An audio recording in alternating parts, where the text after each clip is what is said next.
if Whippo doesn't cook, then something's wrong, you know? This is Cubby, a caster and your new host for Hotline League. He's here to talk about the new LCS players who made it from Challengers, and of course we talk about Shopify players because we're Shopify fans here. So enjoy.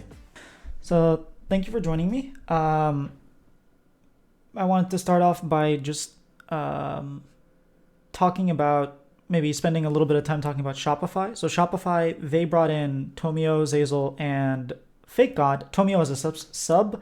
I'm not sure what they plan on doing that, but I did notice that they put subs for both Koreans that are on the team. So there's Wild Turtle instead of Bvoy and Tomio instead of Boogie. So I'm not sure if that's like a Korean culture thing, but Mhm. at least for Fake God and Zazel, when I was talking to Fake God yesterday, he was saying how like they don't necessarily have a lot of synergy together because the lanes don't really interact.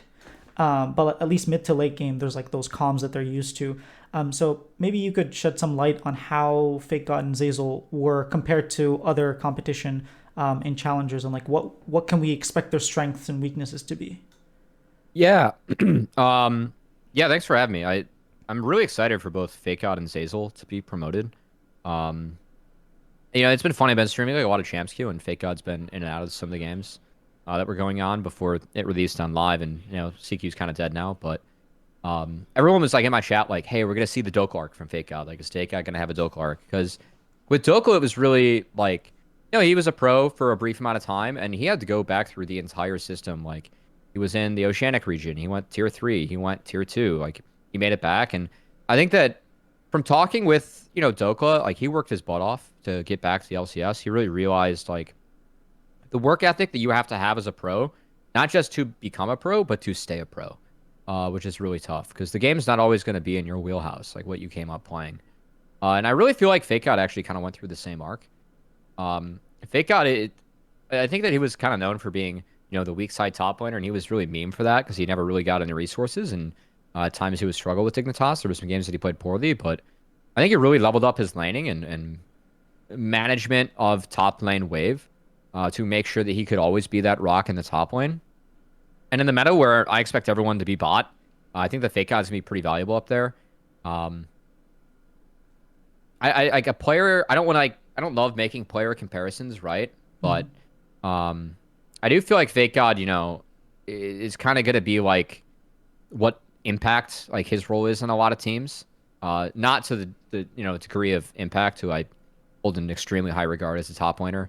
But I feel like that's the style the Fake God can play, and also he plays a mean Renekton. If he's ever able to set up dives, I think that some of the carries he played really well, and he was smart enough where he was able to manipulate lanes pretty consistently to get Tommy to help out up top at times as well. Which I think really shown through his Renekton win rate, which I think he was 16-0 at one point on Oh Renekton last year. wow. Yeah, so between Cloud9 and Disguise, I mean, they were two of the stronger rosters that we had, and that was good. That's a little bit inflated, but yeah, Fake Out was very good on this champs. On the flip side for Zazel, I'm really happy that Zazel's back in the LCS. I've been covering Zazel in and out of tier 3 between that and coaching for the past 3 years, and from 21 to 23. And look, whenever this guy's competed, he's been one of, if not, and probably most of the time has been the best support that we've had in the space. Like, he's so smart about the game. He takes up, I'd say, over 70% of his team's comms, in terms of like what to Wow. call. I think he makes up like more than like 50, 50, 60, 70% of like what's said. A lot of the direction comes from Zazel. He very much subscribes to kind of like the old school shot caller theory that like High brings, Mm-hmm. where it's like, hey, like we're gonna play the game kind of through me and call it out. He's very level-headed. I think he's really smart about the game, and I think he's still pretty skilled. He was the best support that we had in Challengers, both splits last year, and I'm excited to see him hit LCS again. Like whenever I've seen this guy compete at those levels, he's always been top of the table. And I think that with Sazel, I just know that he was a bit pickier about the lineups that he was going to play in or like what he wanted to do. So I'm really glad that he found the situation that's good. I think that one of the really slept on things about this team too is that at one point or another, I think everyone but Mm-hmm. B-Boy has worked with Revan. Including Uh, Bvoy. Actually, multiple times oh with yeah, going Revan. back to Estrell, yeah. And Flamingo Esports and Pain Gaming, like Revan helped out a little bit with Okay. Pain. So yeah. Yeah, so I think that's something that's like really slept on with this team is that at one point or another, everyone has worked with Revan. And I really respect what Revan did last split with TSM. I mean, he was a one-man wrecking crew. That's a really like tough situation to be in. And I think that Revan did a really respectable job with TSM last year. I thought they really outkicked their coverage, and I kind of expect Shopify Rebellion to be in a pretty similar scenario this upcoming year too. No, I agree with that. I think that I do think it's difficult when you look at like FlyQuest and they have like four coaches and like specifically they have like Arrow only working with the bot lane, and then you Yeah. just kind of have Bvoy and Zazel having not the same level of like coaching. You have like the positional coaches that exist on NRG. It just feels like a lot of other teams have a little bit more structure to help the players, so it Yeah. might be difficult, and it does put a lot of pressure. Speaking of pressure, I think there's a lot of pressure on Fake God. In terms of like we have Licorice, we have Someday, I guess we have Revenge, who are teamless. Tenacity, I guess he joined I think a NACL org, but Yeah. I mean there's a lot of really good top laners, and Hmm. I think a lot of fingers are going to be pointed on Bvoy and on Fake God because I think Boogie, Insanity, and Zazel are all really really good. And I think if things don't go well, Fake God is going to get a lot of pressure, and from previous years, he has crumbled under that pressure. I did talk to him, and it seems like his mentality is different. The way he's thinking about things are different, but you can't sort of ignore what happened in the past. Yeah. Again, I think like with Fake God, like going back through the system, he kind of realized the work that you need to put in order to stay a pro and like consistently be able to play at that professional level every week. And I'm really hoping that like that can at least help him like be stronger. I immensely he won both splits last year in Challengers League. I think that they were the strongest roster in spring. In summer, I feel like it was a little bit closer. But once playoffs hit, I thought this guy's just playing really well. But they had some tight matches in there, and Fake God handled himself really well. I mean, he was nothing but steady in the top lane. So I think that going to LCS, it's a stronger field of players. There'll probably be some players that are able to poke their holes in that. Like, I don't have Fake God ranked, probably top three. I just made a tier list. I finished recording it. It's gonna be up on Travis's channel, Travis Gafford, later in the week. From when we're talking on Sunday before LCS here. But in it, I said that like probably the most likely players that have to be top of the table in Shopify Rebellion would be Insanity and Zazel. I would put Fake God actually third. I think that if you want to talk about like pressure within the team, I think that Boogie might actually feel more pressure, just given that Tomio like played with this core, and I think that Tomio is a player that at least mechanically is strong. I think that Tomio does need some direction. At least that has been the case in the past. But Zazel's really good at providing that in the structure, and Tomio definitely. I thought that Tomio grew a lot last year as a player because for me, Tomio was always someone that was mechanically good, but just would get lost sometimes on the map. And I saw Tomio like be able to play proactively and then also reactively and recover really well. Like when he was making plays for his teams, then put himself behind. He was able to manage that and actually do pretty well. So I I think it was a good sub pickup as well for Shot by Rebellion. I don't know how subs are used. It's different in every team. I hope that Tomio has a good experience, but seeing him, it was second year in Academy, go back to back as a jungler, and what is I still think hands down the most competitive role in the region from top to bottom. Really glad that he at least found a spot as a sub, as I'm sure that he's getting paid more as a sub than what he would be competing in challengers, given how things changed this split. Yeah, interesting that you say that the pressure's on Boogie. I feel like you don't bring in Bvoy if it wasn't for Boogie on the team. I think like in TSM Legends there was like when back when they still had Maple and Chowie as the coach, he talked about Mhm. how lonely he felt. He was like, "This is the first team I've ever played with no Koreans, and I feel like I can't make friends with anyone." And then you bring in Bvoy. That was also another thing where like the rumors were Shopify had money to spend. They could have Yeah, gotten Meech. They could have gotten basically any AD carry. I mean, there were Zen was rumored for a while. yeah, Sven was Yeah, rumored. I think. I mean, even if they didn't get those two, they could have gotten like King. Um, it's they say was released. Maybe you go for that. So like they could have gone for a lot of different people, but they chose Bvoy. Um, that still seems very strange to me. I know that eventually, probably like when Mhm. Shopify releases like something, they'll talk about why Bvoy instead of all these other 80 carries. But I do think that part of it is probably like, okay, we have a Korean, we want another Korean to supplement that. Fake God's Korean American, but I don't think like he's similar to Boogie in culture and language and whatnot. Yeah. I mean you're right. Like a lot of teams in the past, like they have tried to at least. I mean it's a form of supporting your players, right? Hmm. Like you want to make sure that your players are happy as people. Like if you're happy as a person, the odds that you're going to be more successful in your profession, I mean, it goes up, right? I will say with Shopify Rebellion, I mean, I give Insanity and Zazel a lot of credit. Like obviously, I've had them in challengers. I've spoken more with Insanity in the past, but I think they're both really intelligent players. And I think one of the biggest strengths the TSM had is that they weren't a top team in terms of talent, but they were willing to play their game. And the game they played is actually really going to fit in what the season is going to be, which is they picked mids that could push early with Insanity. That's why he was playing stuff like the Graves. And they'd use that pressure to collapse on bot, get marksman ahead, and go from there. If B-Boy can team fight well enough, then I think that it can be a winning formula for Shopify Rebellion. I have some concerns about that. I will say that, um, at least in challengers, it was like very popular in the past. Like it was kind of like a running joke with the teams. Like if you want bot lane practice, you scrim B-Boy's team. Because he was a strong bot laner. He's someone that is actually really well respected in the challengers team community because a lot of those teams will scrim, like the LATAM teams and um, B-Boy is someone. I mean, that was a running joke, right? Hmm. I am curious to see him hit the LCS stage because I feel like he has been towards the top of the table in his region, whether it was Brazil or LATAM. So I think it's be really fun to see him compete. I think that it's a team that, I mean, I really like Fake Out, Insanity, and Zazel. I feel like they're, the core worked with each other last year. Everyone's worked with Revan. I'm really not worried about like how this team is going to work with one another. I mean, obviously, if shit hits the fan, you never know. But I think these guys are like pretty level-headed, and I hope that they're like supportive and welcoming. I think the fact that those players are a little bit older, like definitely, it's going to help a little bit dealing with like asking an 18-year-old to kind of accommodate and be friends with someone who has a completely different background and is young can be difficult. I feel like having a couple years under the belt, I mean, makes sense to kind of help with that, right? I haven't thought about So that. yeah, That's an yeah, interesting point that you make. yeah. Actually, I think maybe he's here now, but I think B-Boy still isn't in LA yet. I think he's still not I'm there. I'm not 100% sure. I think one of the big positives about this LCS split is that I haven't heard of any visa issues so far, Oh, which is really good. But of course, they do have Turtle. I know that Turtle was announced as a sub plus content creator, so I'm not exactly sure like what the plan is there. But yeah, I think he was scrimming with them yesterday. Um, because B-Boy wasn't there, but I'm not sure if he's yeah. here yet or not.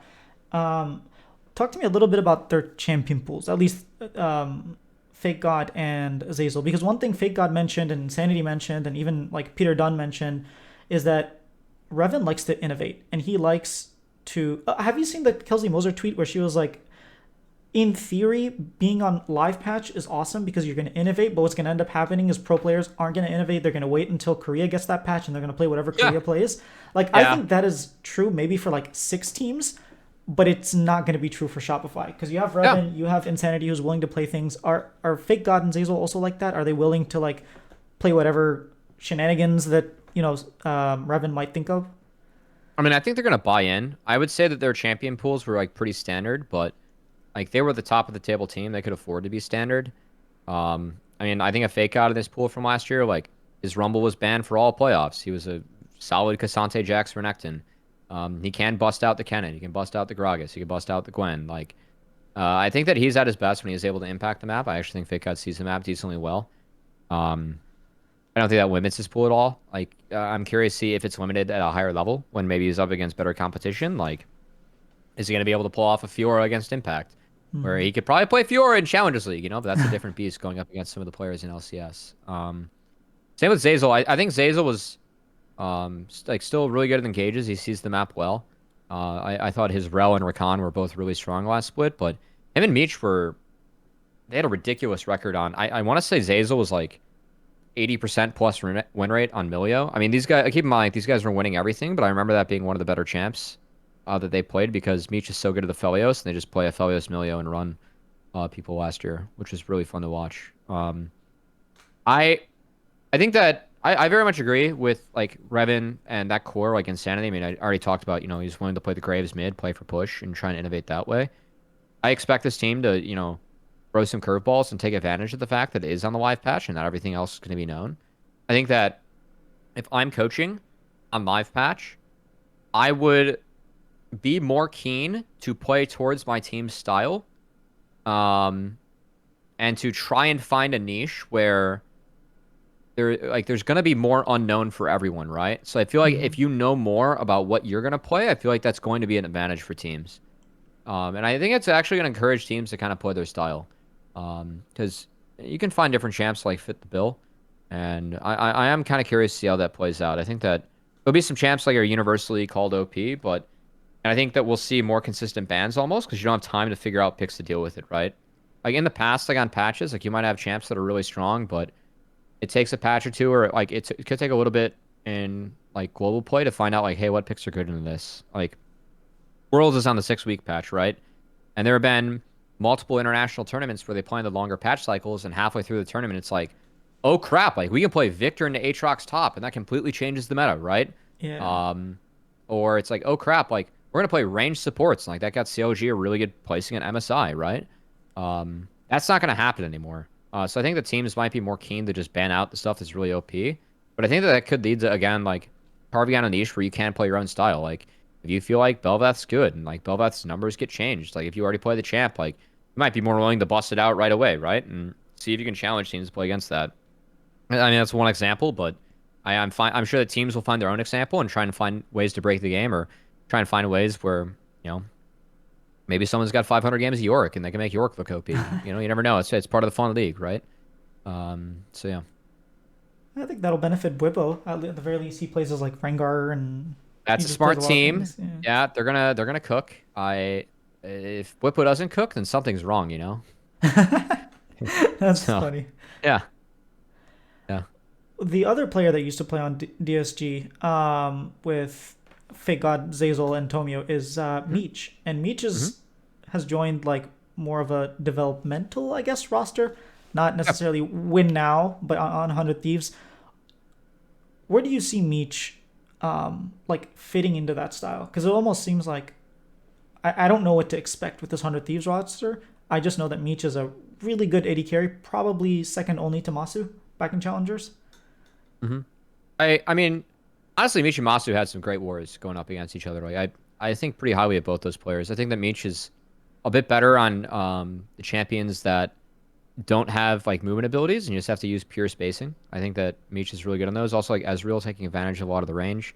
And Masu just had a crazy wide champion pool and was able to play like, everything well. It was nuts.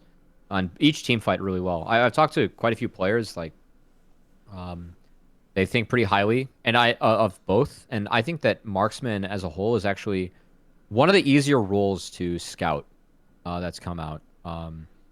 I think that like marksman is one of the roles you can actually kind of use data for, and that I think more people just as an eye test. I mean, are you not taking damage, and are you doing the most damage, and are you doing the most damage hopefully to the targets that you need to, right? Like Mm-hmm. that is the role, in a sense. Are you if you have a 100 unit or a 75 or a 50 unit advantage, like are you able to punish some CS at the right like margin? Can you play around the circles bot with like the four champions that are there? Well, I mean, I feel like marksman scouting has actually gotten really good. I think my one concern for Meech is that I don't rank 100 Thieves as a team that's going to be good. As you pointed out, it's more of a developmental roster. It's the only roster that's going to be breaking out two rookies in the LCS. Castle and Mask, technically rookies. They have more experience than Meech. And Sniper coming in. I think that the level they played at too was higher in EU and LCK challengers as well. So um, I think that this is one of the younger rosters. I think that the positives for 100 Thieves is that I've seen Sniper and Meech mostly get resources on their teams historically. Well, if your jungler is River, like that's one way to try and make it work, right? Like River can try some crazy stuff and draw attention and pressure away from those guys, which I think they'll need because I expect the biggest gap between them and LCS pros will be laning. I think that that's where they have to improve the most, in both Sniper and Meech.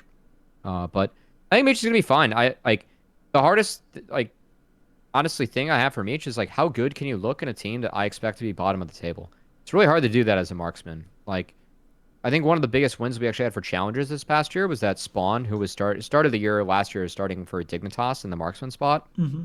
Well, he got dropped, and then the exodus of challengers teams or LCS teams from the Challengers League led to Spawn getting on a team that ended up getting relegated from challengers, but he ended up on Team Liquid Challengers, who has first pick of the litter, being one of the two LCS orgs that are involved in challengers. Well, technically three with NRG's partnership now, but. Um, Spawn was on a bad team. I thought Spawn played really well all of last year. And I think that like that was a role where it's like it was clear that Spawn was playing well as a marksman in a bad team.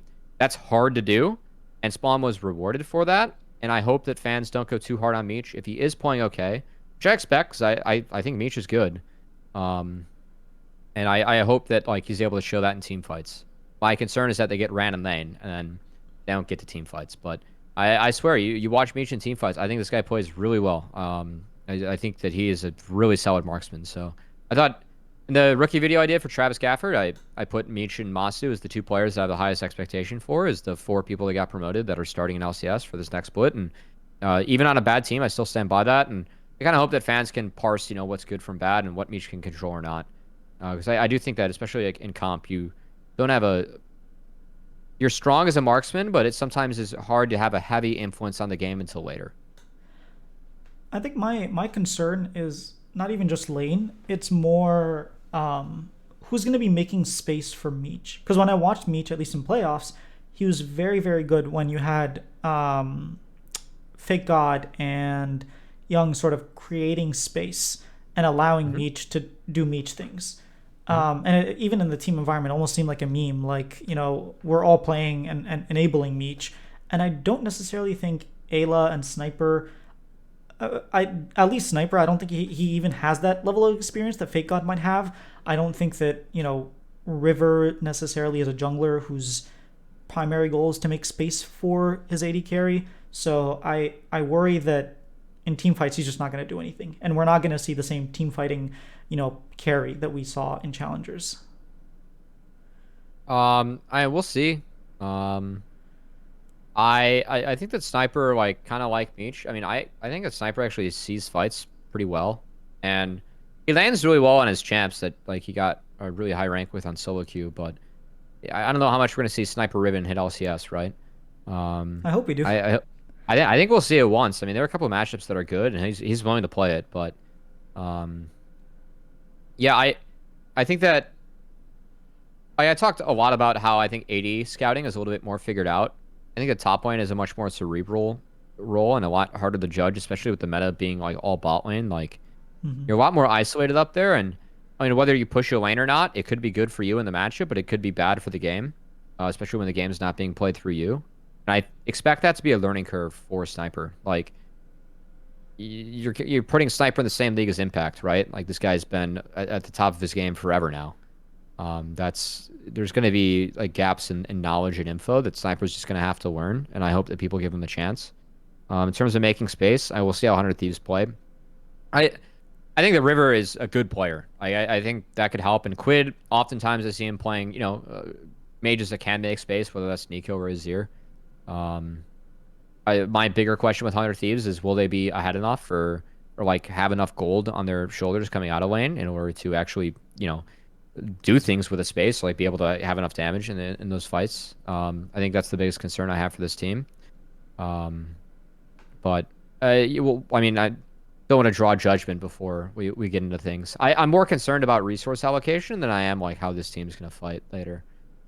So we'll have to see. And for what it's worth, I think Ayla actually had a pretty good split on EG last split. I think that that team and his games are a little bit flippy, but I do think that Ayla like found a lot of really good engage angles with the team, and I hope that him and River can kind of continue to do that because it feels weird saying that Ayla has more experience than a lot of his teammates, but that is the situation he's in. Hmm. Hope he can step up and be a leader, kind of like he was in TLA. I think really highly of Ayla as a player, and I hope that he can show that in this roster. I hope so too. I'm not the biggest Yeah. Ayla fan. I don't know. He hasn't really impressed me, but Mhm. I'm willing to change my opinion. Yeah. But a rookie support that, well, he's not technically rookie, but a support that has impressed me is Busio. And I think Okay. Masu and Busio, who I've dubbed Masio, have are basically set up for success. And I think Yeah. Peter Dunn said like if FlyQuest mess up Masu and Busio, then I have no words to say. I don't think they will mess them up. I think that they're put in a position to succeed much better than what Meech is. And I'm really excited to see the um, the level of play from Masu, especially. Yeah. I mean, So for the tier list I have with Travis, I like recorded it, and I look at that team, it makes sense, right? I had them a tier below C9. My tier list was like C9 first, and it was FlyQuest and then NRG in the next tier. Um, and I think that it's the dream scenario for like rookies, right? Like Mhm. Whippo, he plays like a magnet to the top lane, right? Like he's gonna draw a lot of pressure just given how Whippo plays, and he can go 0-5 and be useful later. Like I give Whippo a lot of credit. Like he always finds ways to be useful. I had players pinging me in champs queue that like I knew, from tier 3 or tier 2, like, dude, if you get Whippo or like core on your team, it's a cheat code, right? Um, and like Whippo talks 24/7. I think that the biggest thing for me with Busio is like this guy has hands. Like he was a challenger mid laner. Like when 100 Thieves scouted him before 100X, Busio was actually second on the mid lane list they had. He was number one for support and second on mid. And at the time, he had a challenger account as a mid laner, a support, and then a masters account. I think playing like Shyvana jungle or something. So I think Busio is talented. For me, the biggest gap was just consistently playing the map. And you have Whippo, Inspired, and Jensen. Like these guys have accomplished so much in the realm of Western League of Legends, and like I think Inspired is a top tier player. I think I Whippo pairing him up with rookies, I think is the dream scenario. Um, Given like a lot of like what Whippo has talked about, and like kind of the role that he's now that like he's in the later half of his career, he definitely feels like someone that can like really push and help the rookies. And then I mean Jensen is a one of, if not the most accomplished mid laners in North America. I know that might be a hot take given we have Bjergsen in the region, but if you look at Worlds attendances, Jensen's he's done Yeah. pretty well for himself. So I agree with Peter Dunn. I think that I look at this team, it makes sense. The meta is going to be bot lane. These two guys have hands. It's just can they grow enough? Can they do well enough where they can win games and hopefully really perform? We'll see, but I have high hopes for FlyQuest. Yeah, same here. I didn't really have high hopes until I talked to Empire, and he was like, no, like maybe we didn't say this, and I think they are planning on coming out with a video, but they have put a lot. They even brought in Demonte, and they're really Yep. focused on making sure that the environment for for Mas, oh my god, Masu and Busio. You almost got tripped up in your own nickname there, you I know? know. For Masio is that like are they Yeah. going to be able to grow, especially with the shorter season? And I think we're only like playing for 6 weeks, right? Yeah, it's gonna be quick. I think that having Arrow in their back pocket will help them out a lot. Like, Arrow is, I think Arrow, like, he was pretty much a secondary coach on like TLC. Like he was helping, kind of, like have Kim Down grow. Like Kim Down grew a lot last year on TLC. And I'll give like both Spawn and Arrow some credit for that because I got to attend a couple of their practices, and a lot of it is like Arrow is like, hey, like this is how we play out these lanes, right? Like this is like how we should do it.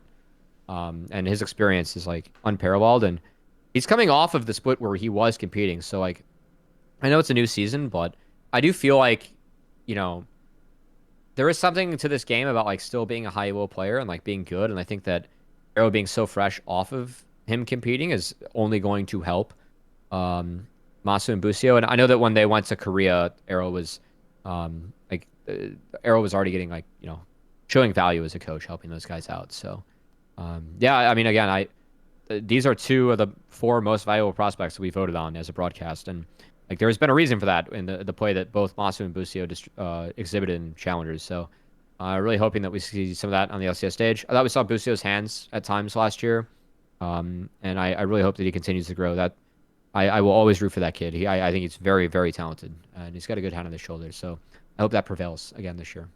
I think so. I hope so too. I think he'll show up hopefully. Yeah. What you did mention Spawn, not the AD Hmm. carry, but the coach. Yeah. He actually got the head coach position for TL Yeah. now from TLC. And you said you had the opportunity to like sit on some of their practice, not to give Hmm. out like too much, but like what can we Yeah. expect from him? Because even Peter Dunn, like I was surprised, but he was like, I think he said that he thinks Spawn is the best coach in challengers by a mile. I'm like, oh, I didn't know that. Oh, Yeah. I mean, it showed in his teams. Like, I've covered challengers for 5 splits, and I think over those 5 splits, TL were the most consistent performers. and Spawn was with that team for that duration. Um, I mean, Spawn was helping TL when they went to Worlds, and like Summit was tweeting about like how he was helping with top lane. Like I think that the biggest thing for Spawn, like not to get too much into it, but I have a lot of respect for Spawn for a lot of reasons. One, I mean, he really cares about his family. Like he goes away from his family to do this. And I think that he works his ass off to make sure that he can do the best like with his experience, like with the players that he has. I think that Spawn brings a lot of structure to teams. Um, I know that Spawn has a background that I don't know if he's talked about publicly, but he's competed at a very high level and stuff outside of League of Legends as a person. Um, and I think that success breeds success. I think that Spawn, there's a reason that he brings so much to teams that he's a part of, and I'm excited. I talked to him at one point about like what he would need to have the like LCS position, and he gave me his laundry list, and I think that he has all those on this team. So I was really happy for him because I really hope he makes the most of this opportunity. I think it's also fun the fact that Golden Glue is back with 100 Thieves too. Golden Glue also has background competing and stuff besides League of Legends, mostly high school football. He played at a pretty high level. There was a great story that LCS did in him way back when, where the guy in front of him was actually a professional tight end in the NFL. And Golden Glue and Spawn had a fun rivalry throughout Academy and Challengers, where the teams kind of always run into each other and have competitive matches. And there's a lot of mutual respect between those two coaches too.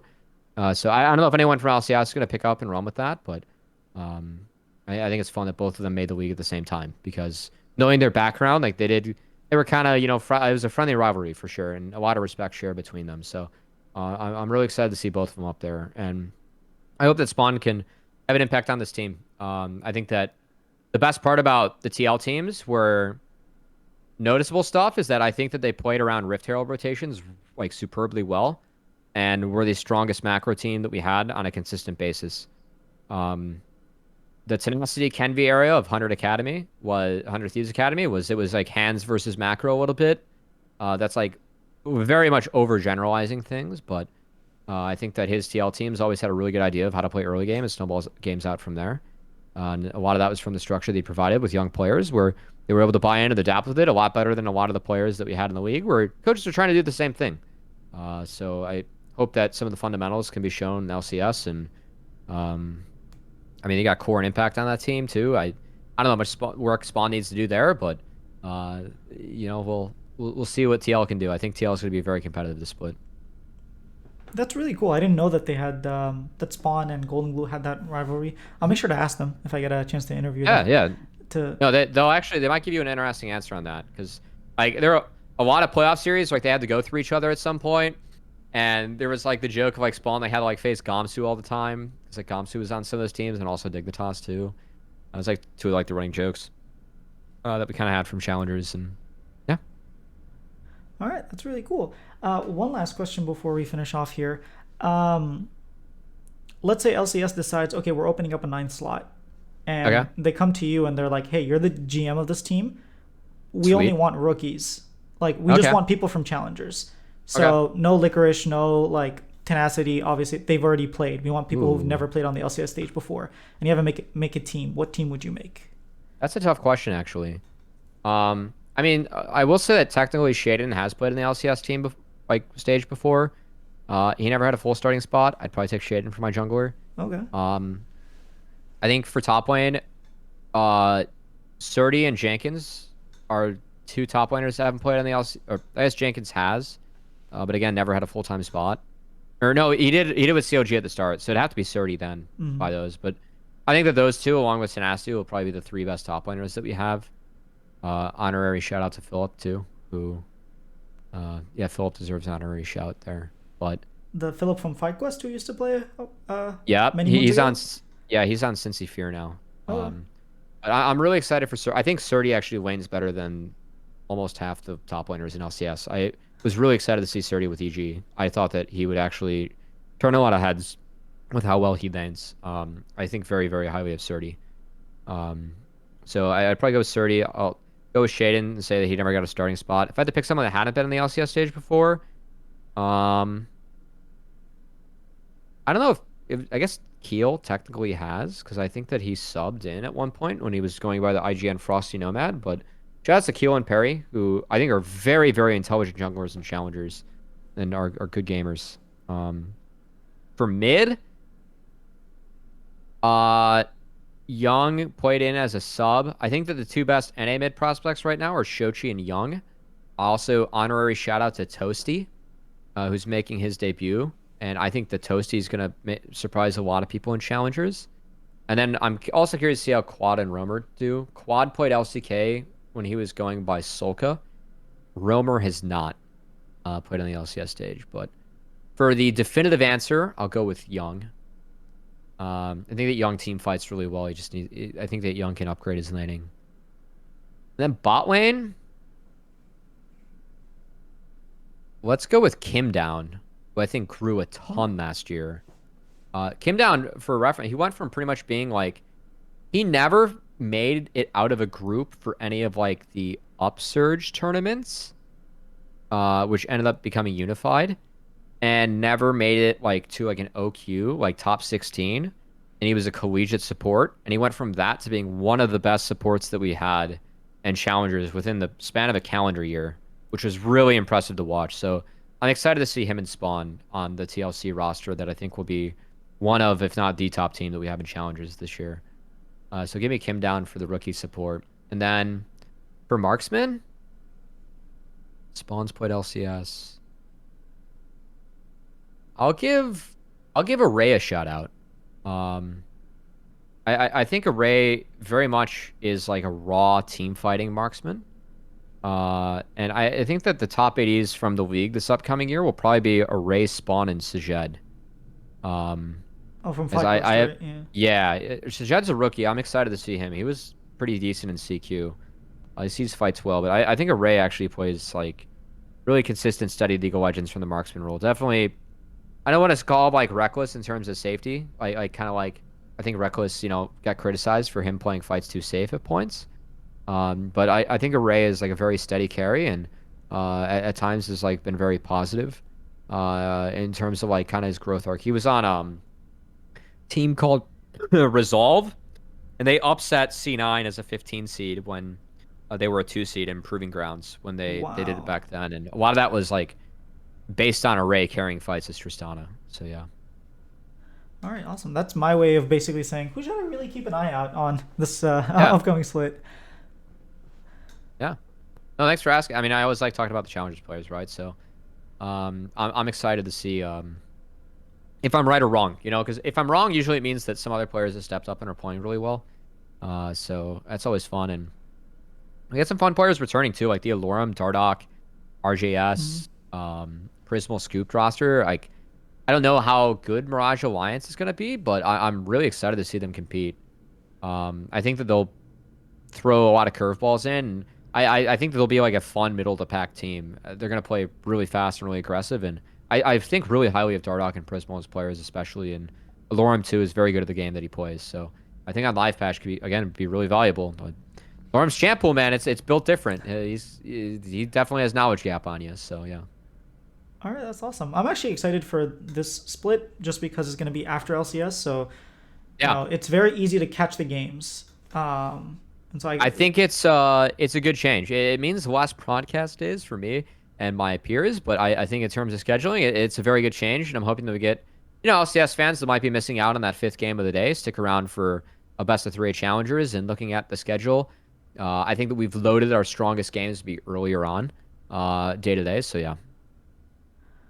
all right. Well, thanks for coming on. Anything you want to shout out? No, I mean I've seen your content kind of burst onto the scene recently, so I appreciate you being proactive and reaching out and wanting to talk about challengers. And yeah, shout out to Travis Gafford and Hotline League. Community's been really welcoming to me as the new co-host. There'll be a new video ITs a couple times in this coming out the week of the 14th, which is my LCS tier list, along with Hotline League on the 15th, Monday. Might pass by the time this gets published, but yeah. And then shout out to all my challengers players and teams. I always root for them to do well. Whether you're coming back from LCS to land on the challengers teams or like you're a brand new rookie, I think that It's a league where you definitely have a chance to prove yourself, and we've seen a lot of players, seen a couple like JoJo Pyons and Masu's where it's a 1 year and done. And we've seen some other players like Dokla and hopefully Fake God, completely revitalize their career and prove they can be really steady pros at the top level going through the scene. So I think both growth arcs make the league really fun. And hope that with best of three, fearless draft, and a time that might appease some more NA fans on the weekend, we get some more people to tune in. Awesome. Will you be streaming at all? I know I've hopped into Here and your there.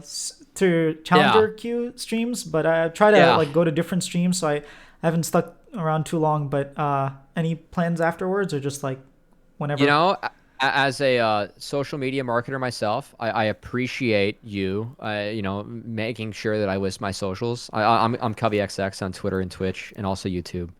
I streaming was really fun for Champs Queue. Like the players aren't playing it as consistently at the moment.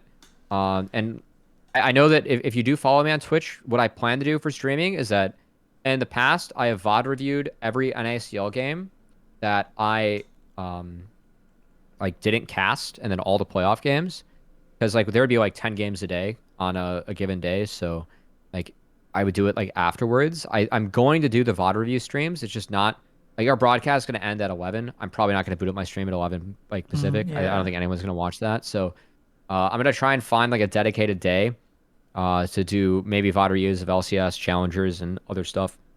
As I really like going over the tape. I mean, I feel like it's the least I can do to just prove I do the work, but also, sometimes players pop in, they're like, "Oh, like this was good, this was bad," or like, "Hey, like, we messed this up because like we miscommed," or like I can ask them questions like, "Hey, why'd you build this?" And that always makes it really fun too, because like, I mean, I obviously like, have my perspective. Like, I coached the league at one point, like I peaked GM, like I'm educated about the game, but I don't play at the level that these guys do now. Like I got my account to D4, and like it's not worth me playing the game anymore when I can just ask these guys like, "Hey, I think it's this, but what is it actually?" Or like, "Why is it actually this?" Right? So yeah, I think it's really fun when players can help me be better at my job, and hopefully I can be better at representing them and just trying to be accurate about the game too. So yeah. Awesome. Thank you so much. No, I appreciate the time, man. It was fun. So thank you. No problem. Thank you everyone for watching that video. It would mean a lot to me if you subscribed. We're over halfway there. We're at 555 at the time of this recording, which means we only have 445 to go until I can apply for the LPP when it opens up. So thank you everyone for sharing and subscribing and leaving your comment. It definitely helps the channel. So thank you.